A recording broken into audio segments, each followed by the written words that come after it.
mengidentifikasi resiko eh, resiko itu bisa tadi dengan ini ya teman-teman, brainstorming dan sebagainya. Tapi ini ada metode-metode yang untuk kualitatif ya, kualitatif yang bisa digunakan. Misalnya benchmarking. Benchmarking itu adalah mengacu kepada industri yang sama. Kenapa kok mengacu pada industri yang sama? Misalnya tadi industri kosmetik itu kalau resikonya dia industri itu adalah dua kali industri misal, atau ini apa 20% atau 30%, itu maka kecenderungannya akan sama. Jadi itu tinggal benchmarking pada industri yang sama, pun begitu kalau industri yang lainnya. Kalau finansial ya kita mengacu pada industri yang sama, yaitu finansial. Kalau perbankan, perbankan. Perbankan nasional ya perbankan nasional, kalau BPR ya BPR gitu ya. Oke, terus kemudian aproksimasi. Aproksimasi untuk mengetahui probabilitas dan dampak risiko dengan cara menanyakan atau mengumpulkan informasi perkiraan kepada orang lain. Nah, aproksimasi tadi bisa pakai beberapa metode tadi ya teman-teman, benchmarking, terus kemudian kuesioner dan sebagainya. Kalau pengamatan itu secara langsung biasanya dengan audit, audit tadi ya, melakukan investigasi secara langsung. Misalnya kalau kita misalnya eh, bagaimana resiko terjadi kebakaran pada pabrik tertentu, misal kalau pabrik tertentu itu kemungkinan kebakaran akan berbeda satu dengan yang lainnya, ya. Kalau misalnya kayak orang-orang yang memang dalam produksinya itu menggunakan kompor dan sebagainya, itu kan kemungkinan lebih besar dibanding dengan mereka yang tidak menggunakan itu, gitu ya. Jadi itu pengamatannya secara langsung diaudit dan sebagainya. Nah, tadi ada em, apa teman-teman, ini lebih detail ya metode aproksimasi itu, yaitu expert, konsensus, juga DLP. Kalau expert itu biasanya mengundang para ahli, mengundang para ahli, kemudian membuat skala prioritas, meminta pendapat dari mereka dan sebagainya. Kalau konsensus itu biasanya orang-orang yang di mana mereka eh, membuat konsensus atau persetujuan atau kesepakatan terkait sama besarnya resiko. Kalau DLP itu biasanya ini sama meminta pendapat para ahli, tapi dengan mengirimkan apa formulir yang harus mereka isi. Mereka isi. Jadi kalau DLP itu biasanya satu apa? Satu expert itu tidak bertemu dengan yang lainnya. Kenapa? Karena tadi kalau saling ketemu itu biasanya ada dominasi tadi loh teman-teman. Ini DLP ini untuk menghindari dominasi satu dengan yang lainnya. Tadi ada senioritas dan sebagainya, itu kan bisa membuat yang sebenarnya itu eh, bisa menjadi resiko utama itu tenggelam gitu ya. Jadi dikumpulkan dulu DLP, habis DLP kemudian habis itu ada expert opinions dan dilakukan secara terbuka, sebenarnya tidak masalah sama sekali ya. Jadi metode-metode itu memang tergantung dari apa? Dari kebutuhan masing-masing industri tadi, masing-masing perusahaan gitu ya. Jadi ada expert opinion, konsensus, dan juga DLP. Tapi memang ya teman-teman,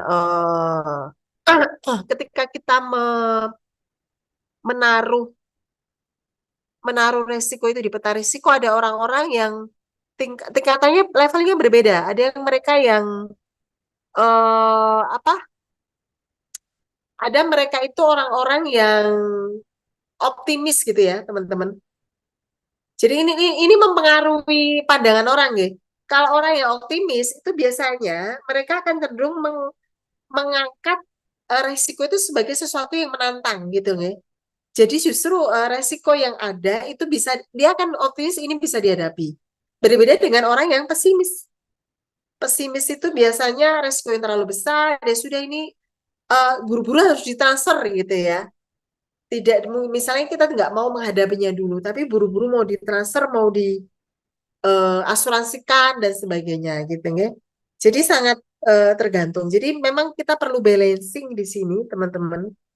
Jadi yang namanya identifikasi resiko, mapping resiko, menaruhnya di peta resiko itu menjadi tidak tidak apa ya, tidak mudah. Nah, nanti habis ini di topik hari ini kan kita em, topiknya adalah menangani resiko, nggih. Nanti kita akan ada yang eh, kita kontrol, ada yang kita void, ada yang kita transfer, atau ada yang kita biarkan. Itu sangat tergantung di mapping di peta yang mana, di metrik yang mana, apakah dia kodrat 1, 2, 3, atau 4 tadi, gitu ya.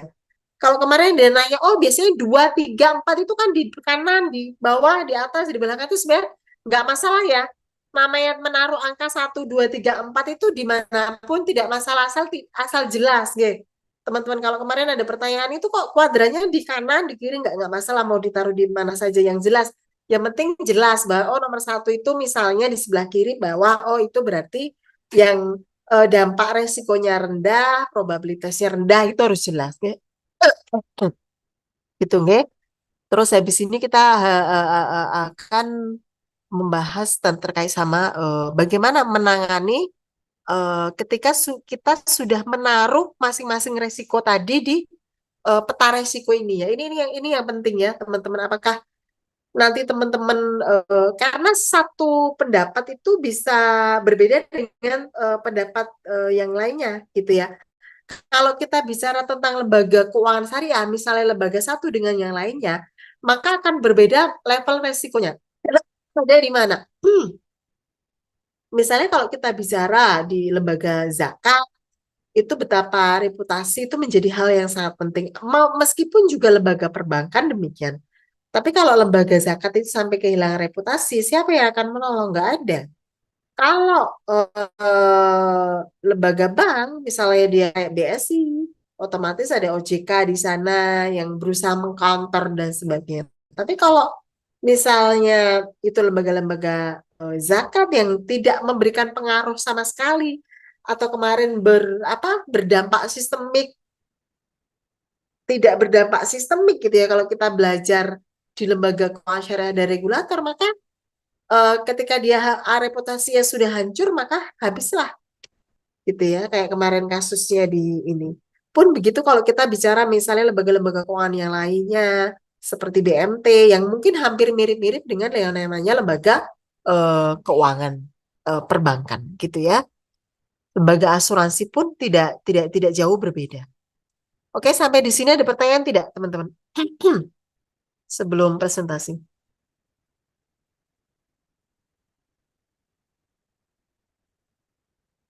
Oke, kalau tidak ada silakan untuk presentasi dulu hari ini untuk ini penanganan